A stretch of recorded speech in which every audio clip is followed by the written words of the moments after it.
And now I hand over the stage to our knowledge partners. Thank you.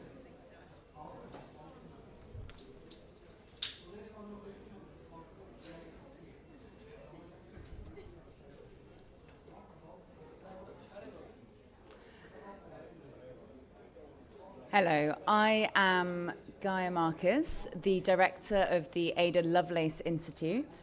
Thank you so much for being here with us today. I hope the summit is treating you well. I am really excited about the panel conversation that we'll be having today, and I think it will be quite a special conversation.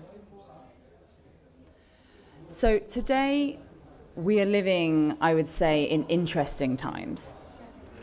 And in these interesting times, many of us here in this room are understanding how to ensure that AI best serves people and society. In the midst of a changing geopolitical context, differently implied voluntary commitments, and technical barriers to both verification and enforcement. I think we're going to find out what's happening with the sound.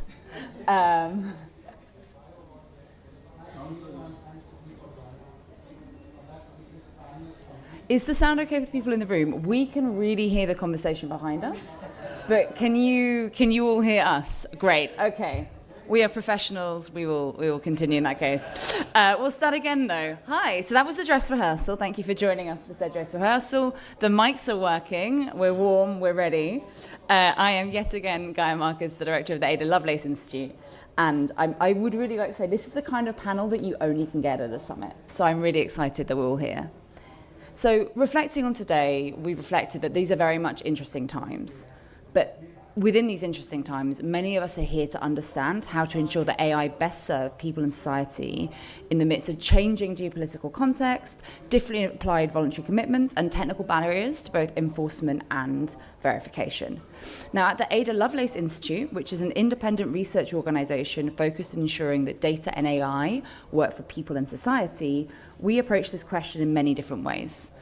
We tend to center the voices, experience, and hopes of diverse publics and peoples. We build evidence of the real-world impact of data on people and society, and we convene diverse voices to tackle the big questions this all throws up. Now, for us, one of the real big questions is how we ensure that like-minded countries work together to ensure that AI is properly governed with risk and responsibility with the right actors. And I am joined by a truly one-off panel to kick the tires of this question. We're here to look into 4 key questions. Is it desirable and indeed possible to reach international consensus on red lines for AI? What might the vehicles be to drive this consensus? What are the options for feasible and proportional enforcement? And what are the actual practical ways forward, given the geopolitical context that we're in? Now, what we're going to have today is a series of opening remarks and provocations from our speakers, who I'll introduce as they come to speak, and then a mediated conversation between all of us. We will then open it up to Q&A towards the end. So please, if you have any burning questions, do keep them ready. I think one of the benefits of this room is we should be able to have quite an open dialogue between ourselves and the speakers. So to kick us off today is Ruman Chowdhury, Executive Director and Founder of Humane Intelligence. Thank you. Thank you. There we go, we're on. I will also project a little bit with my voice. So one thing I'm very excited about, just to start framing the conversation around red lines and what red lines means, is first we have to have an approach of how we want, what is the mechanism by which we arrive at red lines? And there's really 2 models for us to think about, and I think there's something for this panel to digest as well, and maybe for us to dig into. So the first is this sort of traditional model of risk assessment and risk evaluation that is more common to the corporate model. And in this world, what you do, and this is a lot of the work I do with enterprise companies, is we help companies map their risk appetite. We help them understand the risks being introduced by AI models, and then you sort of map said appetite to said risks and say, okay, there's this threshold. after this threshold, we will not be using the system, or we have, sort of mechanisms that come into play. So that's one model. Often the red lines conversation, though, is really about extreme risk, so extreme harm, things like manipulation or runaway AI systems or nuclear and biological weapons. And actually, in that case, there is sometimes a different model, and it's sort of known as like the vaccine model. So just in this scenario, you could have a disease that kills 5 out of 100 people. You can go in a lab, a scientist can go in a lab and, let's say, create a vaccine for that disease that only has a mortality rate of 1 in 100 people. But actually what happens is that vaccine will never be mass produced, because there is a hard red line to say that this vaccine actually needs to be 100% safe before we are able to release it, even though we know that there is an additional 4 deaths due to the existence of this disease, and in expectation you would go down to only 1 person. So those are 2 very, very different approaches to drawing red lines. Why is that important here? Because that changes the mechanism by which, actually, frankly, most companies work in identifying risk, and also changes the mechanism by which we even think about test and evaluation, which is specifically what I work on. How does that change? Well, first, then, the kind of testing and evaluating you're doing is not actually holistic testing to generally see what the impact of the model will be. Then you do very traditional red teaming, which is pushing the model to its most extreme circumstance. So, for example, if you are interested in CBRN, biological, radiological, nuclear weapons, you don't worry about what is the probability that somebody might be able to get some ingredients. What you do is try to make one instance of it happen. And if you're able to create one instance, then you say, well, then this model cannot move forward. And again, I think because we have not had clarity on which mechanism of red lines we want to draw, we cannot then back into clarity on how we can even have multilateral agreement on testing or enforcement. Fantastic, thank you. We're now going to hear from Guilherme Fitzgibbon Alves Pereira, who's the Special Advisor on AI for the Ministry of Foreign Affairs of Brazil. Thank you, Fitz. Thank you, Gaia. Just a quick adjustment here. So I want to take a slightly different look from what Roman just said. We're going to hear from the policy side on how we consider red lines in Brazilian internal and foreign policy in this case. We are currently working on an AI draft, on a draft AI law in Brazil that's currently being discussed, and it takes a slightly different approach to what red lines actually are in this case. Usually the discussion around red lines is centered around runaway systems and extreme risks. But in our case, we are taking a slightly different approach in terms of applications. We don't want AI, no matter whether it's runaway or extreme or any other technical quality to it that changes its actions. We are taking a look into what kind of applications might be unsuitable or unacceptable in certain contexts, for example. We've been advancing the domestic AI regulation through this bill, and the approach classifies systems according to their potential impact. It's somewhat similar to the EU AI Act, but with some sectoral adaptations for us, so that sectors can be more or less averse to risk. And there are some things that we consider to be unacceptable risks, such as the use of AI on health-based systems, or threats to safety and security, threats to democracy and to information integrity, or threats to fundamental rights. Those are the kinds of risks and red lines that we are defining through the AI bill. And there's a specific point on the bill that mentions using AI for manipulative behavioral systems, or so to speak, mass manipulation. And also for predictive criminal profiling, autonomous weapons, and mass biometric surveillance. Those are the red lines that are being defined in the law. So we're not taking a very specific approach as to how AI does things, but what it's doing those things to. It's a slightly different approach.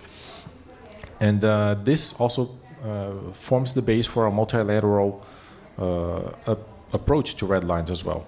Although it's a very young discussion at the UN or UNESCO or CSTD or other multilateral fora, it's something that's been showing up. And we've been trying to take this also as sort of more of a socially applied approach also as well. This is all based on our own conception of digital sovereignty and how this is necessary for full collaboration. We need to be able to define our own priorities, to define our own wishes on what to do with AI. And that's what forms a conception of what we are trying to work with Red Lines.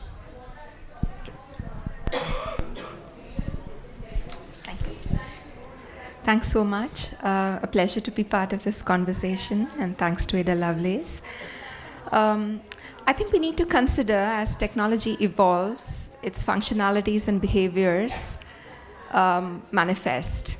So in some sense, what's prohibited may not always be possible to anticipate and freeze for eternity. And therefore, a list of use cases, which is the approach broadly that the law takes at this point in time, may not be illustrative of imaginable harms that are egregious. So this is something we have to hold on to, because today's green lines may be tomorrow's red lines. And that way, the EU's AI Act, Article 5, has provided a set of red lines on prohibited AI practices or behaviors. But nobody anticipated the development of AI tools like Grok that generate non-consensual explicit images, and Grok is a civilizational crisis. So at some level, this has generated a huge debate in the EU among the policy community, civil society, gender equality advocates, and others, and the Commission has currently instituted an inquiry. But that is under the Digital Services Act. We do not really have a human rights benchmark to really evaluate this. So in the case of the EU, the providers of general purpose AI systems that are seen to carry systemic risk, which is what the law says, have such obligations. But my submission would be that given the ever-expanding affordances, functionalities, and use cases of AI innovation, all AI technologies may need a baseline of fundamental rights assessment and post-market monitoring. You have to watch AI so that it doesn't watch you. So this baseline is as important as defining behavioral red lines. I have a second point to submit to, which is about upstream concerns, which is about the production of AI. So we're not only looking at the application of AI and the behavior of AI once it's produced. We need to look at patently harmful stuff, which is patently harmful for society and ecology.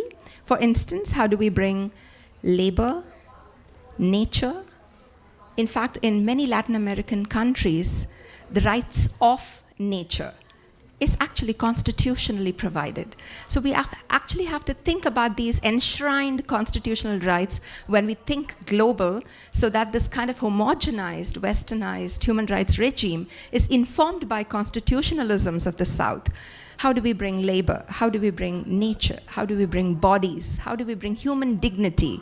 How do we bring the public domain of civilizational knowledge into discussions of governance on international AI regimes? So AI production counts.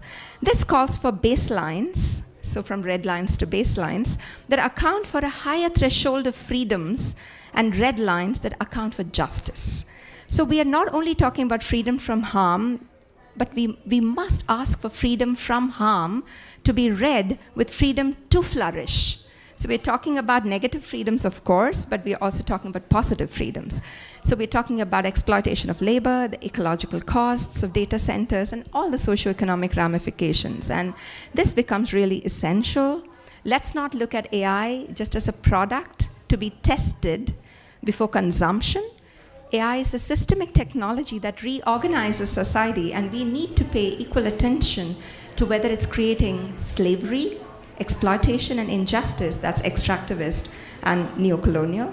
And therefore, I would really like to end by saying that And your initiative to really think about multilateral agreement is absolutely essential. We know that the multilateral system is enfeebled at this point in time, but we have no alternative other than to rebuild it.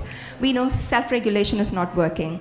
And for those of you, I wasn't there at Seoul when the first AI summit took place, but I just wanted to say that while researching, I came up to a commitment that was signed by many people in Seoul. It's called the Seoul Commitment, formally pledging to set out thresholds at which severe risks posed by a model or system, unless adequately mitigated, would be deemed intolerable. And companies like Anthropic and OpenAI signed on to these commitments. And lo and behold, just the other day, we saw that Anthropic's cloud has been suspected to have had a role to play in the invasion of another country. I will stop there. Thank you so much, Anita. This is Anita Gurumurthy from the Executive Director of IT for Change. Now, we have Ambassador Philip Tio, Special Envoy on Technology for the Republic of Kenya. Over to you, Philip. Thanks so much, Ada, and it's good to speak almost last when everybody has said everything. So I think it's a cool thing. But I think I just wanted to place a context of where Kenya and potentially Africa is coming from. I don't see anybody from the African continent, so I'll be allowed to speak at least for the continent in this particular part. I think we start from the premise that the current international order has been exclusive, to the extent that a lot of countries in the global majority have not been part of the conversation around AI. And in most cases, its impacts on society and community. We neither build artificial intelligence systems, neither do we own them, but we are the most, we're actually the largest users of AI. I think it's on record that Kenya is the largest user of ChatGPT, for instance. And so I think for me, that speaks to a red line, to the extent that, yes, you have no control in terms of its built and impact, but then you bear the brunt of its negative implications.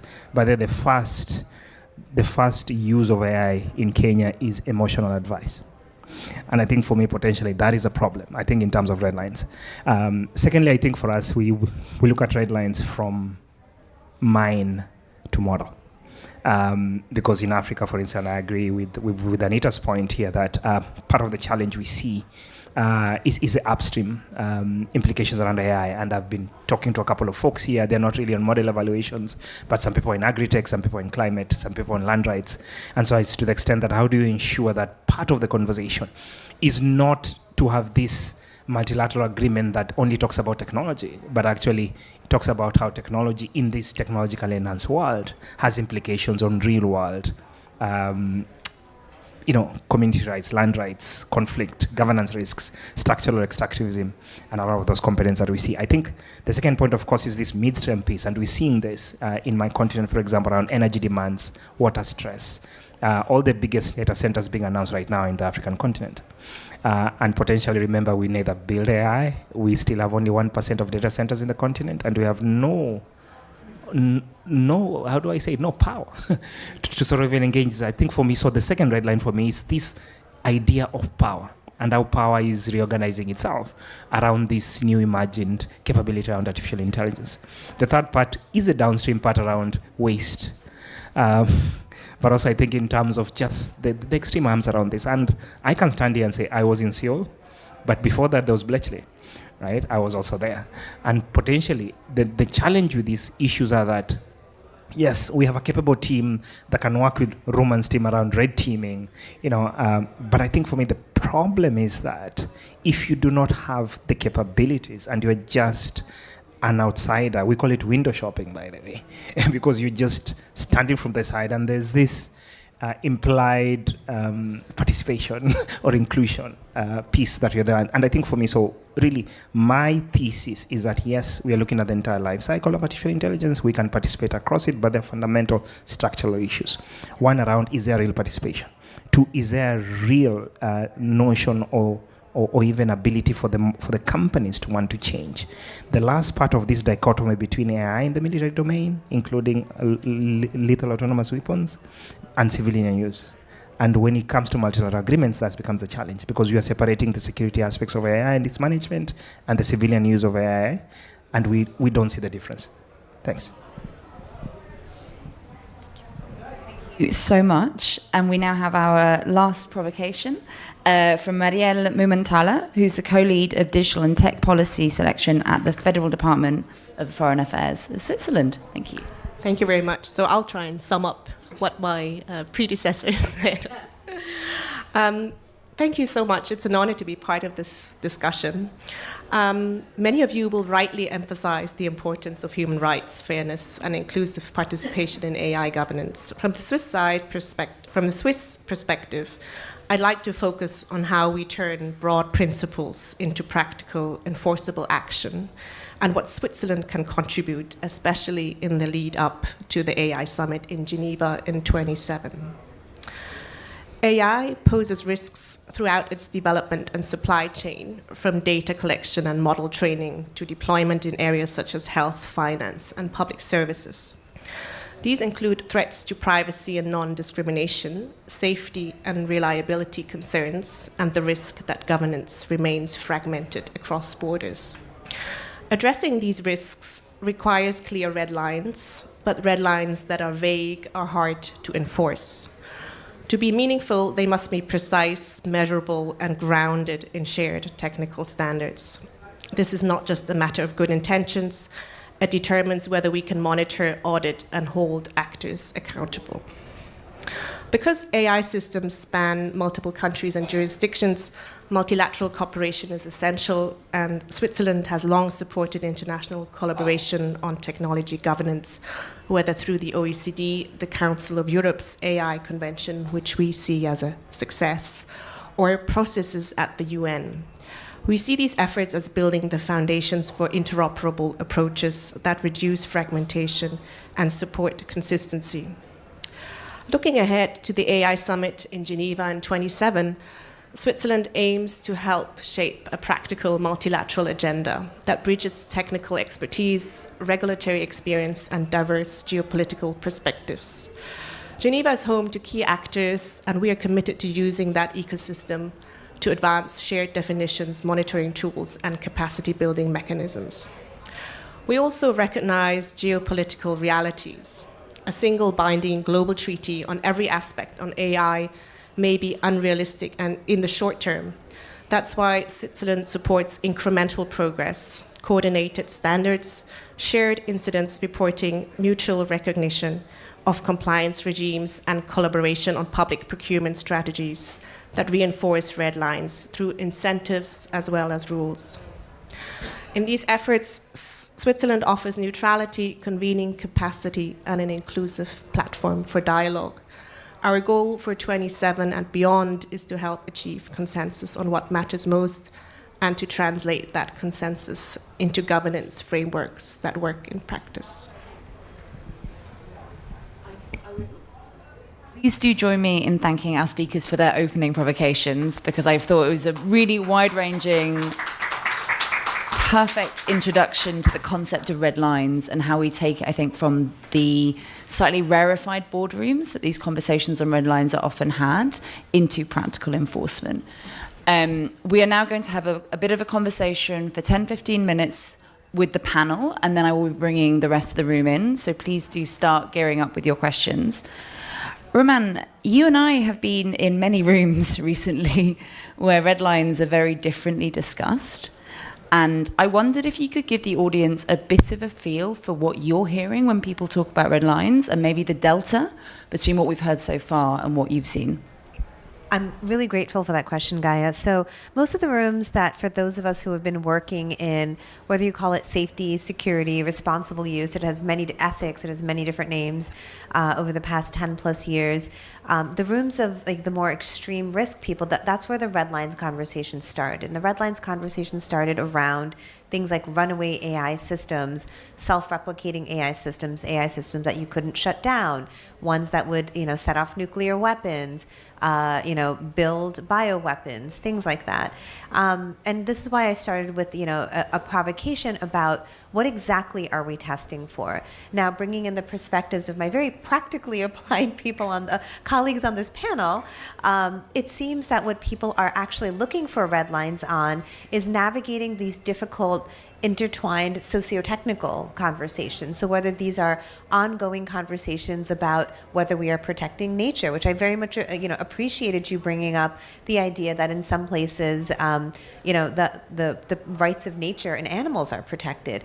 This is not the red lines conversation that happens in many of these rooms, but it seems like whether it is from a global majority perspective or even just a policy perspective on writing sensible regulation, or just saying how do we further goals of having better international conversations. It seems like what we need to do is really push that conversation towards socio-technical analysis and think through what red lines look like. And then I'm going to go back to my risk management model versus vaccine model, right? So in this extreme risk story, we adopt a vaccine model where we say you cannot even once be able to do thing X. What we're talking about here is, frankly, the more complex, and I think for a lot of us, a more satisfying narrative of how can we intertwine multiple competing incentives, stories, priorities, all of which have significant value, and embody them in an AI system.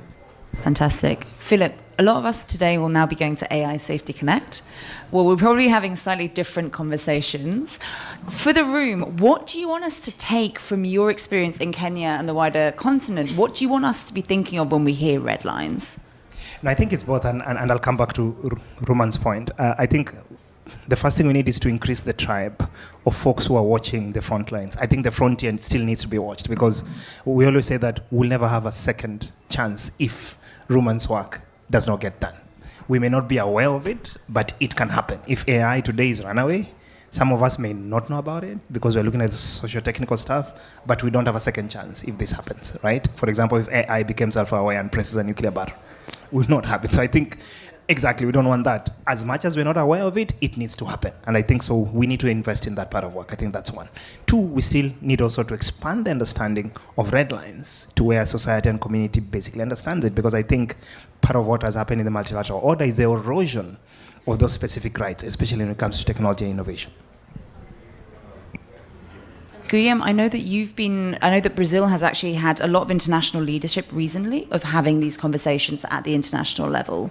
What are you seeing? Where do you see the kind of conversation moving in the directions that Philip is discussing? More about people, about bodies, about nature. What's important for Brazil? Well, we've been trying to bring this the discussion on AI policy and governance mainly through the United Nations. As much as it's been, in some cases, rightly criticized in terms of how it works and how effective it is, we still think that discussing any matter that pertains to AI governance should be done through the UN, and that includes also the discussion on red lines. But as Rowan said, we should take also this social technical perspective to expand the view on red lines to incorporate matters like the use of AI to manipulate people, to undermine information integrity, or excesses in application of AI that actually cause irreversible damage to the environment, or the use of AI to violate human rights. This is a big rethink of how red lines should be thought, because as much as we think that a runaway Skynet scenario would probably be irreversible, and it most certainly would be, there are certainly smaller applications of AI that are just as damaging to humanity as a whole, only over a longer period of time. We can see the effect on this with people using ChatGPT or Claude or Grok as emotional support. This is causing them to have psychosis episodes. This should be a red line. So we have to expand. The discussion a bit beyond what people think was once science fiction. It probably won't be anymore, but it's not coming anytime soon. So, Roman, looks like you want to double click on something. I do. I'm so glad you brought up things like psychosis, over-reliance, and this is exactly what I mean about better measurement tools. Right? We use this term over-reliance. We're now using new terms like psychosis, cognitive offloading. All of these things need to be quantify. They need to be operationalized at the very least, or at least we need to make measurement tools around them. Somebody used the word over-reliance. You may have heard that, over-reliant on technology. What is the baseline that is reliance, right? Like, Anita, I'm so glad you brought up baselines, because for someone to be over-reliant, we have to have an idea of what the appropriate amount of reliance is, and we don't know what that is. Usually when people say, oh, kids are over-reliant on their iPhones, we just mean relative to us, right? Like, we're the old people. And now we are looking at young people, maybe the way our parents looked at us and said, you spend too much time watching TV, or you're on AOL chat too much, right? And that's how they feel when we say, you're over-reliant on talking to ChatGPT. But the reality is, there is psychosis. There are children developing parasocial relationships. We do know that children's brains are not sufficiently formed at a young age to discern this manipulative fake reality from the real world. They think AI friends are the same as real friends because literally their brains are not formed. So there is a truth, a seed of truth. But again, in order to understand, identify, and mitigate that, we have to have an understanding of what the appropriate amount of use is. Fantastic. Anita, I think your concept of baselines has really sparked some thought. Do you want to tell the audience a bit more and what you're seeing and what you want this to then do to feed into the red lines conversation? I think I'm also coming from something that is profoundly disempowering for so many of us in the global south. International trade agreements, for instance, prevent the opening up of algorithmic source code in our jurisdictions. And considering that we are dependent on foreign code to run our systems, even in public systems, electoral systems, for instance, or social security systems, it's impossible to open up anything. That leaves us with such a state of disempowerment. Our public authorities are really not able to do much. Our state is not able to implement its duty of development and maintaining the baseline of human rights. So this is really the real politic of trade and investment regimes. And we have to understand that we might think about no-go areas, but even to have a modicum of control on that is not possible. We have enough evidence, and it's really like the tobacco industry. The tobacco industry went on and on and on, and after generations of people and after incidents of cancer just shot up, now you have Scandinavian countries come up and say, 2030, no tobacco in the country. Now we have to learn from the mistakes of history. We are playing with fire here. It's playing with fire.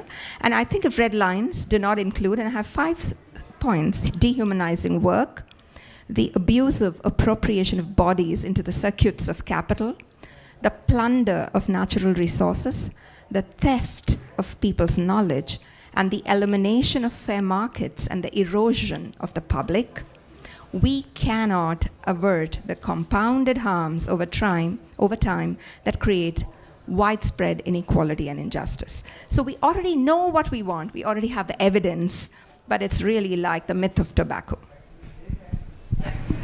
So, yeah. Marielle, I know that for Switzerland, ensuring that AI is governed and understood in ways that protect the fundamental rights, and this, I'd say, explosion of what we understand fundamental rights as being that we've seen on this panel is really important for you. But I know that you also believe in incremental change. What can we expect to start seeing around enforcement, do you think? What would you like to see from the international community? What steps do you think we can start taking together? I think maybe I can just offer a practical example of where Switzerland stands. So we signed the AI Convention of the Council of Europe, which for us is a good opportunity to share common ground with other countries. And now we're in the process of translating that into national law. And so there's a multi-stakeholder process going on, saying what does it mean? There's a discussion around red lines, and at the moment there's a lot of consensus on the consequences. They have to be technology neutral, so we don't have a bill as such, but we look at the consequences on fundamental rights. So if my right to privacy is violated, what are my judicial means? How can I go forward? And that is a very, I think, interesting discussion we have, and we're looking forward to also exchange with other countries, but it's, I'd say, a lot more practical than the big thresholds, which we also need to discuss. But I think from an everyday perspective of individuals, we are currently focusing more on that approach. So, Philip, I know that you're bringing the fight of what can be done to the highest levels. Is that fair to say? Yes. Can you give us a bit of what can we expect? What would you like to see? A couple of things, and as you mentioned, we've been part of all the UNAI resolutions, including the Global Digital Compact. I think for us is one is to, and I love this panel because the first thing we've been thinking about is beyond the data and the evidence, how can we provide some policy recommendations that are very specific? One around, yes, reforming the current international financial system. We are talking about UN 2.0. I agree with Brazil that the UN currently, especially for the global majority, remains the only space that we can actually even have a conversation. It's not perfect. We don't get a lot of things agreed. We fight a lot. But at least there's a space for people to articulate their issues, right? So I think we need this UN 2.0 to think about this. I think second thing is this mapping beyond the baseline. I think there's this mapping of risks beyond adverse risks in the sort of the technical space to understand the risks around society. For example, the risks around democracy for us is a big deal. And we are seeing how AI is manipulating elections. One person recently claimed that they manipulated Belgium's elections, right? One guy, right? So I think for us, I mean, how do we do this mapping at the highest level? Third point, I think, is to be bold enough. And I think it will take civil society, academia, governments, especially in the Global South, and Kenya, we are happy to always take the lead in that, is to begin to introduce these conversations in those spaces in the United Nations. And to include companies, because it's not enough for them to sign at an AI summit. This is not a binding space. We need to move this conversation to a legally binding space. Guillaume, would you like to come in on? Brazil was mentioned. What is your response to that? Okay. Well, we are in agreement. The UN is still the most legitimate part, and probably will be. Which is funny saying that in an AI summit that's not UN based, but there is enough. I mean, it's a fragmented. Excuse me. It's a very fragmented stage for the debate on anything related to AI nowadays. Everyone wants to have a say, and that's legitimate. I mean, everyone should have a say at least, because it's something that's potentially very, very upsetting to certain aspects of society, of the economy. But there should, again, coming back to the baseline, there should be a certain baseline that usually that remains, at least in the international diplomacy arena, that remains to the UN, and it probably will be for the foreseeable future. I mean, spaces like this, like the AI Summit, they're important for us to actually expand our perspectives and include companies, include NGOs, include academia, include developers, because the UN is very closed in within itself, into itself. So it's a very state-based forum. So it's important for us to have these spaces as well to sort of air out the discussion a bit and get new ideas. And that is an unplanned but brilliant segue to the audience. If we wanted to air out the discussion, can I get just a show of hands? Who has questions?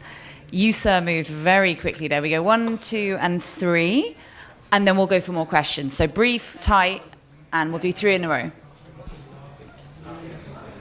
Thank you. Can you hear me?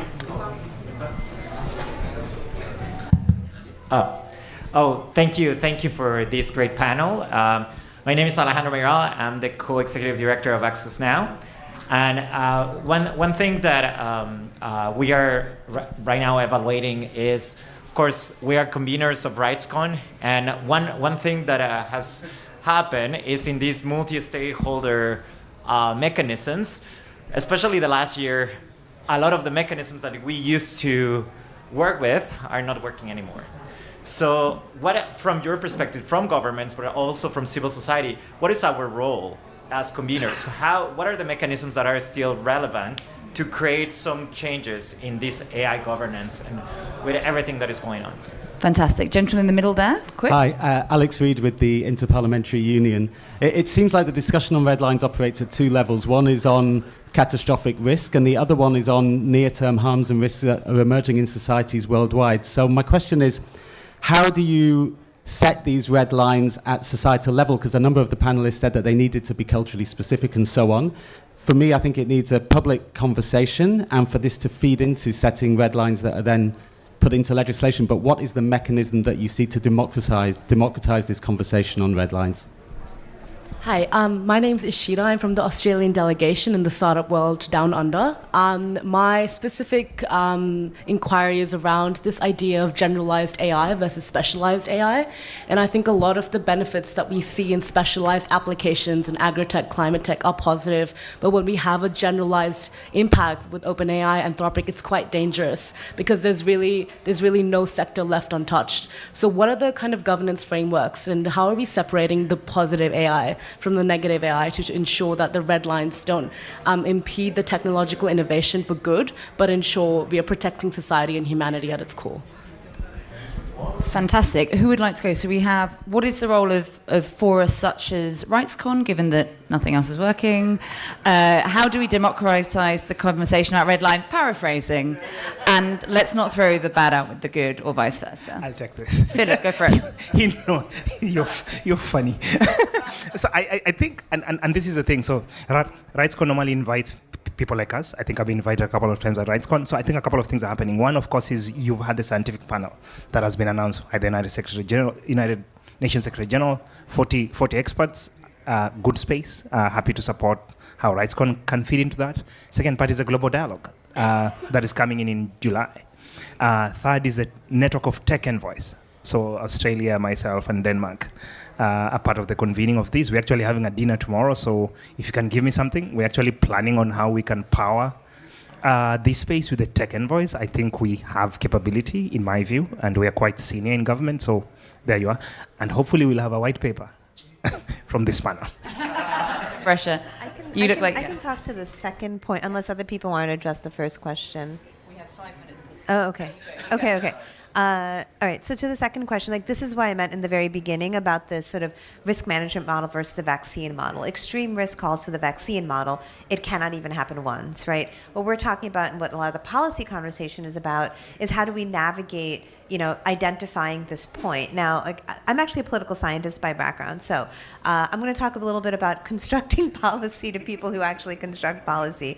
One of the problems is if you set a hard and fast threshold or hard and fast line, then literally what happens is just incentivizes company to innovate one under that line. If you say you can't have more than 100 million parameters, guess what? Every model is built at the same level of sophistication at 1 minus 100 million parameters. Right? That is literally just how, that is actually the story of DeepSeek, right? The story of DeepSeek is, given a construct constraints, they innovated and created this new method. So my concern about drawing red lines around socio-technical harms is, it is just an invitation to say, you can just do one less than, right? And is that really acceptable? Are we okay with only 3% of children having AI psychosis or something, you know what I mean? Like that just sounds ridiculous to say, but that's the world we end up in. So my suggestion would be doing test and evaluation based on, as I mentioned, like that risk management model where you're identifying threshold of risk as well as risk appetite, and then mapping that to some malleable red line. So it does, like this is why the term red line is not something that is used in the socio-technical community because of that problem. So red line implies a hard and fast line, but policy cannot be written around hard and fast lines. The world changes, right? The technology changes, the application changes. We cannot write a law today that 15 years from now sounds not only ridiculous, but is actually quite limiting. So my suggestion would be, if you are using the language of red lines, use it more as a suggestion, and have whatever that line is, that threshold is, be something that is consistently revisited and reevaluated and updated. Just a quick try to answer the third question. The Brazilian draft AI law is doing exactly that. If it's approved, and we expect it to be approved this semester, the idea is that the law will create a system where specific sectors have different regulations regarding AI. So, for example, we have the vaccine scenario where using AI in the health context is much more complicated, and it should be far more regulated than using it in a commercial setting, for example. You can use AI to sort of like process data from logistics or something like that, but you cannot use it to do biometrical recognition. So we are taking more of an application-based and sectoral-based regulation, where it's possible to do sandboxing of certain applications where people can try out innovative solutions in a specific context, but doing so not within a more. I mean, there are some general red lines, so to speak, on what cannot be used, what AI cannot be used for in any circumstance. But for everything else, it depends on sectoral regulations. So for that, we have different agencies, different ministries, different even industry organizations who participate in the regulation for that. So it's the main message we want to convey, and that also applies to our foreign policy in this matter, is that we don't think regulation and innovation are mutually exclusive. On the contrary, they have to work together. If innovation wants to thrive, it needs regulation. It needs something to sort of take the edge out of the risk. Fantastic. We're going to hand to Anita, and fastest three hands get the last three questions. You gentlemen were very fast. Anyone else? Anita, over to you, and I'll watch out for other questions. So we've got two more questions pending. Thanks. I think that in our quest to really open up the debate and have conversations in the past 15, 20 years in the digital rights domain, we've somehow used the term multi-stakeholderism, through which we have somehow managed to decouple democracy from public interest.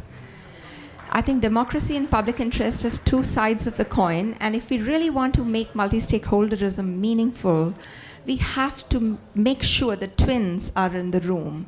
And I think the problem is that by bringing in very powerful actors into the room, we have somehow deceived ourselves into believing that means agenda setting power, but it doesn't happen that way. So we're realizing it pretty late because we have been very atheoretical. We have to be very theoretical. The second is, I agree completely that we need to have sectoral conversations, but I would also like to add that the debate can only be democratized if we bring constituencies who are voices of dissent, the food justice movement, the labor rights movement, people's movements for right to information, all of these folks talking really about what data is to them. So the question of AI cannot be separated from data justice.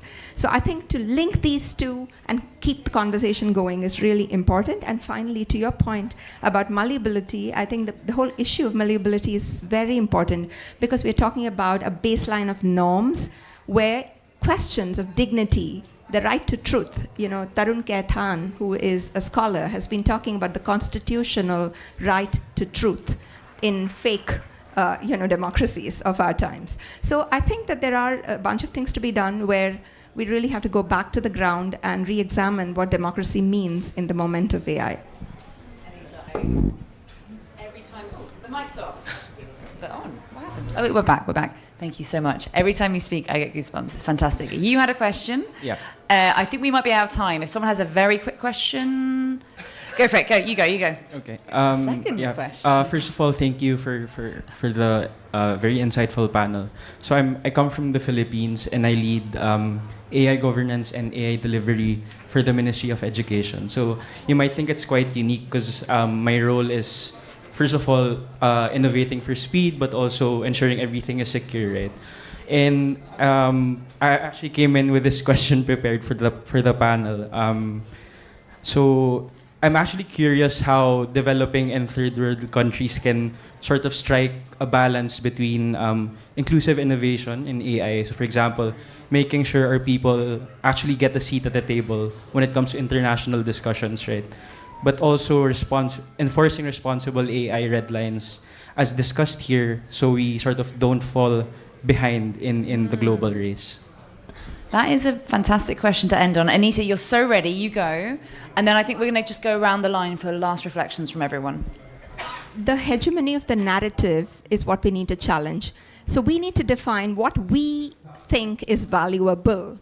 So this is a very feminist perspective. The larger growth-oriented economy defines certain things as valuable. So Peter Thiel will make money, but not indigenous peoples in the islands of the Philippines. So we need to define what value is. I mean, I'd actually be happy finishing there. But, Muriel, should we go down the line? Last thought to leave this room with, and thank you so much. Thank you so much for this discussion. We're really looking forward to continuing this, and see you in Geneva next year. Right. I think I'll be quick, and part of it is, and to your point, I think the UN still remains the space for us to engage in these issues. I think with the geopolitics right now, it's very difficult for any global south country, for example, to take on a $5 trillion company. I think that's not realistic. Go on. Please, last thoughts. Remember. I just want to defer to whatever Anita says. That's fine. I know, right? It's like, we're done, guys. It's over. We have 43 seconds, so I'll take chair's privilege. Thank you so much to the work and our colleagues on the UNESCO Red Line subgroup for being part of this. Thank you so much to our speakers for what has been like. This is not I'm a bit old to say this. This has given me life, guys. This has been great. We're so looking forward to continuing the conversation. I would like to give a massive shout out to Cam, who has done all the work and none of the glory yet. And please do, this is the beginning of a conversation for us. We're hoping to have it in Geneva soon. We're hoping to have it in any other international AI gathering. We see you coming forward. Please do scan that QR code. Please be in touch. We've been the Ada Lovelace Institute. Please, again, say thank you to my fabulous panel. Thank you, yeah. I would request India AI team, Mr. Kapil, Mr. Amol, to please hand over the mementos. I request speakers to please stay on the stage. Speakers, ambassador. Yeah. So, yeah, she's needed. Yeah. So. Correct? Yeah. There. Sorry.